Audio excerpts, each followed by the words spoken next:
Just open it for her right now. Dáselo. Ven, Rosita. Ven, Rosie. Ábraselo. Ven para allá, ven para allá. Ven.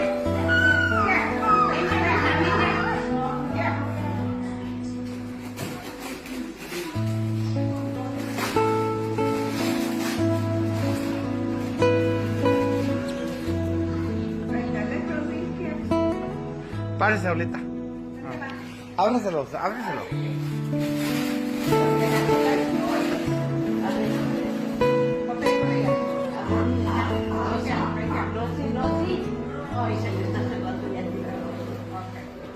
¿Ya?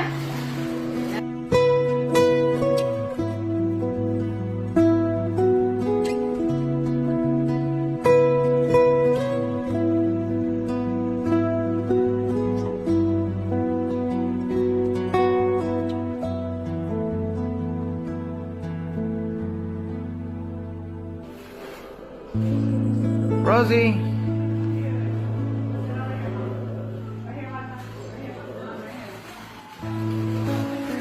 Dáselo.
Dale su regalito ahorita. Ah, no.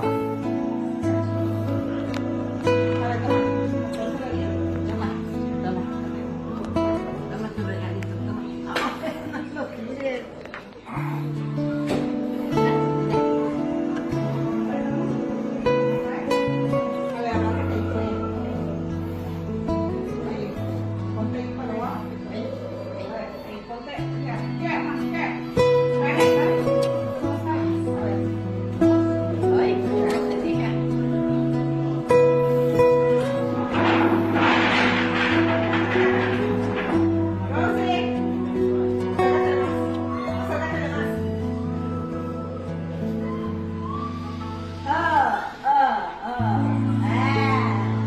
Mira tu muñequita, mira. Mira, esto es una muñequita, ¿ves? Ven, ven, ven, ven. Ven, ven.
¿Es tu tío?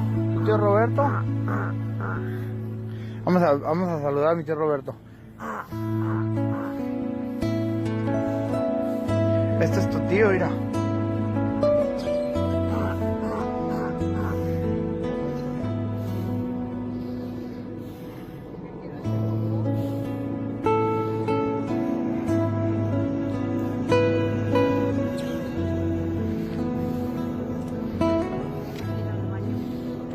Yo la llevo.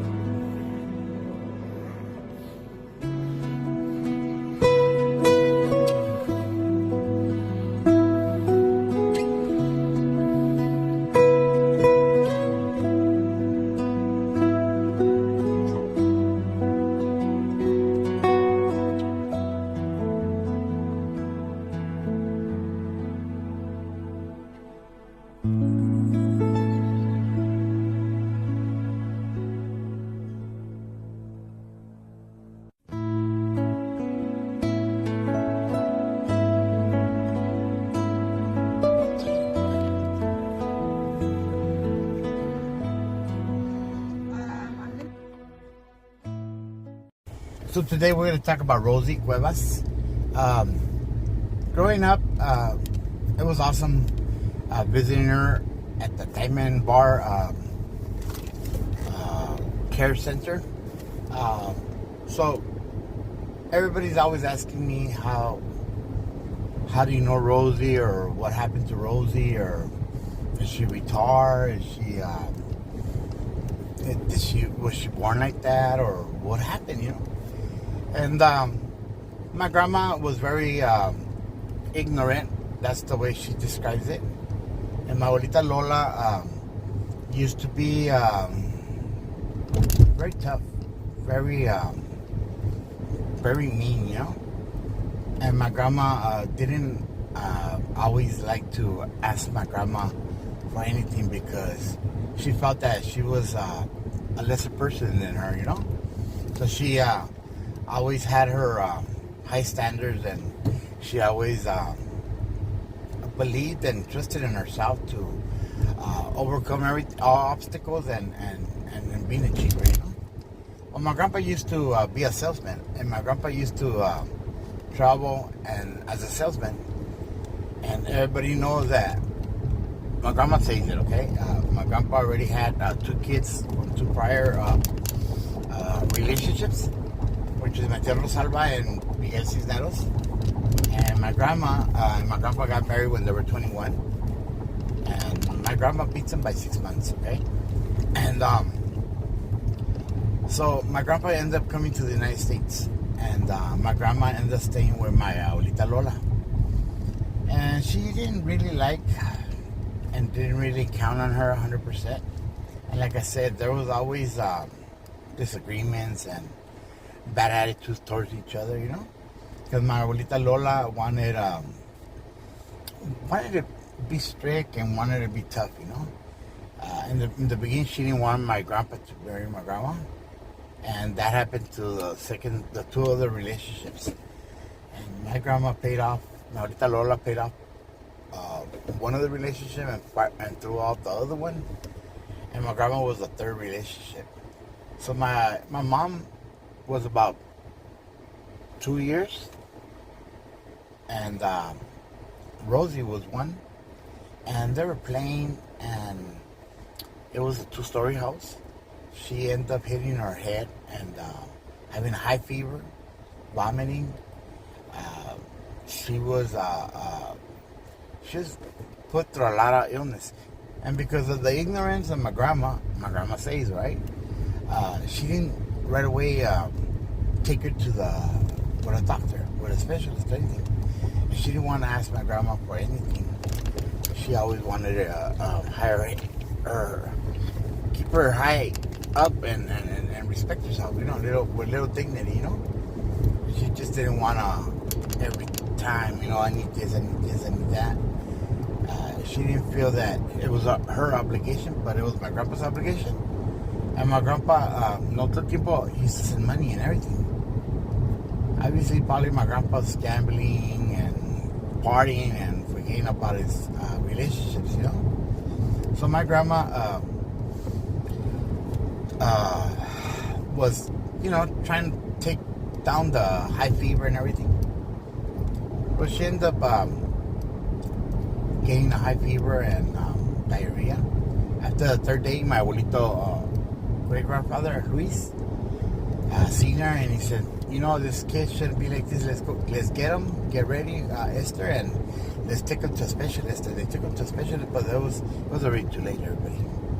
And the damage was already had already occurred, and she already had some Down syndrome, not Down syndrome, some retardation because of malpractice or ignorance. So my grandma, she took it to the heart, and she got she was talking to my tia Alicia, and my tia Alicia and her decided to cross the border and come to the United States and go look for my grandfather. And she was already pregnant again or something like that. So she decided, she lost Lulu. That's the baby that she was pregnant from. She lost that baby. I think she was about a year old. I think when she was born, but she died. And she ended up coming to the United States, to East LA exactly, and found my grandpa and made him take responsibility, you know. And she had swear that she wasn't gonna be like the other ones, and she was gonna take control of her life, you know, and made my grandfather be responsible and take his obligations seriously, you know. And she was determined, and she had the will and the power, you know. So my tia Alicia and her end up coming over here, and they end up going to general hospital and all kinds of stuff. But my Rosie was too late for her, and my grandma, it was hard for her to take care of my Rosie because she had other kids. By that time, she already had JoJo, had Bertha, and had Miguel now. She was already with a lot of kids, and with a kid that had retardation. So doctors and everybody used to tell her, the specialists, that it wasn't right that she grows up with other kids, because other kids are going to start getting her ways, and it passes on. You know, they're going to see it as a game or something, and they're going to start acting or thinking that they're retarded también, you know. So my grandma decided to sign up for a Diamond Bar for special need kids. You know, it's like an academy. It's like a school. It's a care center. She applied, and by that time, because she was so young, I think she was 5. They ended up taking her in. They made special a special place for her, because my grandma had so many kids, and she was so young, and they really, my grandpa knew how to influence, and he knew how to talk and how to conversate and everything. So he ended up finding a way so they could accept her. So my grandpa and my grandma, in the beginning, they used to go together. As time went on, my grandma started drifting alone, going alone, because my grandpa, not irresponsible, but he wasn't always there as a father, as a family member, you know. He was always in the casinos and the bingos, and he was always in the mechanic shop, you know. And he was a mechanic, electrician, you know. And I used to do starters, alternators, and electrician. And all my uncles and everybody used to work for CNR. That's how my dad and everybody worked together. And my grandma, eventually, my mom started becoming older, and she started driving. And my mom would take my grandma, and obviously me, Rachel, and obviously también Danny after, and would take us. And it was something to be admire and be scared in a certain way, because she used to run, and she was so strong, and my grandma, my mom, everybody always had to be chasing her down, you know, because abría la puerta and she would take off. And not only that, but every time she seen food, she would just grab all the food, take it away from anybody's mouth or anybody's table. And as time went on, I remember her as a youngster, always having the time that she used to come for the weekends for like Saturday, Sunday, and my grandma made it a point to be in her life. And not only that, but my mom and everybody were always supporting Rosie. So she grew up around us, and I remember we used to take her to McDonald's, and if we weren't careful, she'll yank our food, get the soda, splash it on her, throw it on her. And I remember she used to go, you know what I mean? And she'll take people's fries or whatever from their mouth, just yank it and start running in McDonald's. And we're always on top of our game, you know? We're always ready. She, for whatever reason, me and her bonded and felt a lot of love for her. Not only because she's my tia, she's my blood, but all those moments that we shared together. And we used to always, on the weekends, you know, we used to go, there was a playground over there, and a swimming pool, and McDonald's, and all kinds of stuff, you know. We used to be in the slides and everything, and she used to be active, like I said, and we always went to go eat. We used to be McDonald's. Back then it was Roger McDonald's and the Hamburger and all those characters from McDonald's and all that. And they used to have Christmas parties, Thanksgiving parties, all kinds of parties right there. And I really, I used to enjoy going there because people used to treat us awesome. They used to, like, we're part of the family. Like, that's how we grew up.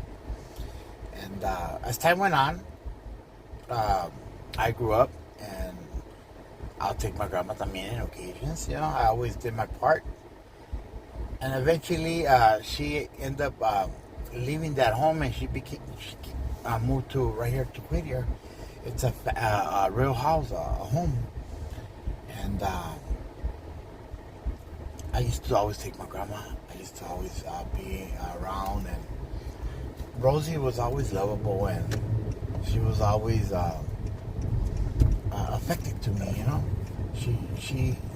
our bond, our quality time was like special.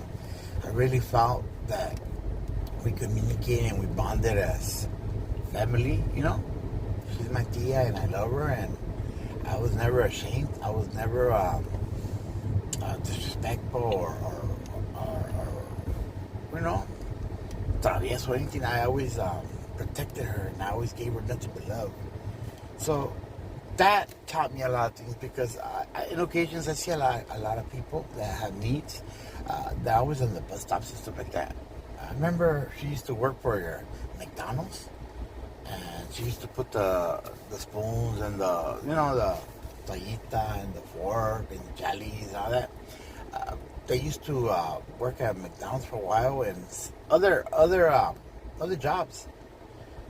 And I got to be around her, and she is an important person in our lives.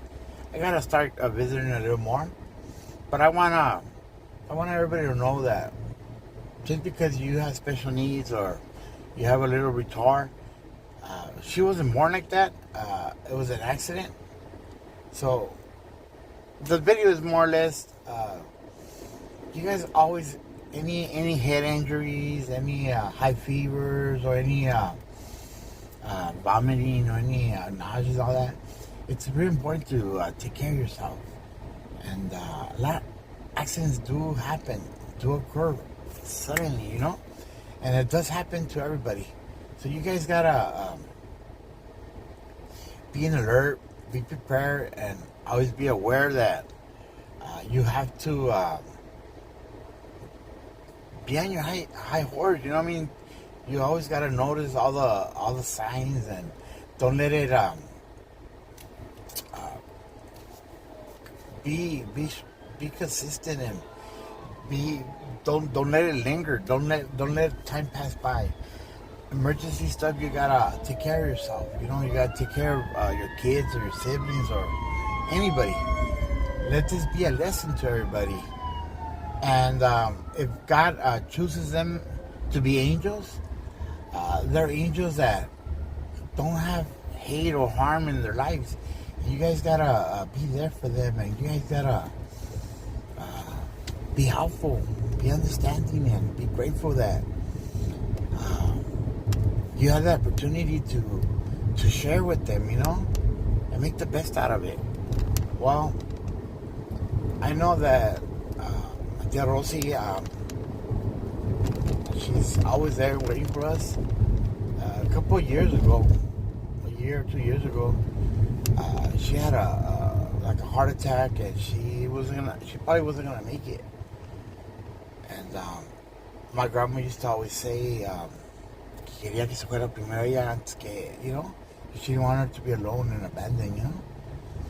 And I'm sorry, Grandma, I sort of abandoned her, but I'm gonna start checking in a little more, you know. I do pray, and she's constantly on my thoughts and my mind and my heart, and I'm always reminded of her, and I'm always have a special prayer for her, and wish her the best, you know. She's here in Whittier, everybody, and up on Telegraph and Carmelita. If everybody, anybody wants to visit or anything, hit me up, and I'm more than happy to take you guys, you know. More than happy to share her story and share her tragic story, you know, that, but in a way, in a blessing, because we have an angel in our family, you know. Well, everybody, I just want to tell you guys, don't forget about nobody. Uplift everybody, and when one person goes down, we lift them up. We don't discard them. We don't abandon them. We stick together. Families, blood is thicker than water, you know. And we all have to contribute, and at least in a prayer, everybody, all right? And if you see somebody with Down syndrome or retardation, don't be scared. Don't deny them access to you, you know. And always keep it in mind that it could be you or in your family too, you know. And I just want to thank God that gives me this opportunity to share something special with everybody. And I love you, Rosie, all right? All right, everybody. That's the story about Rosie.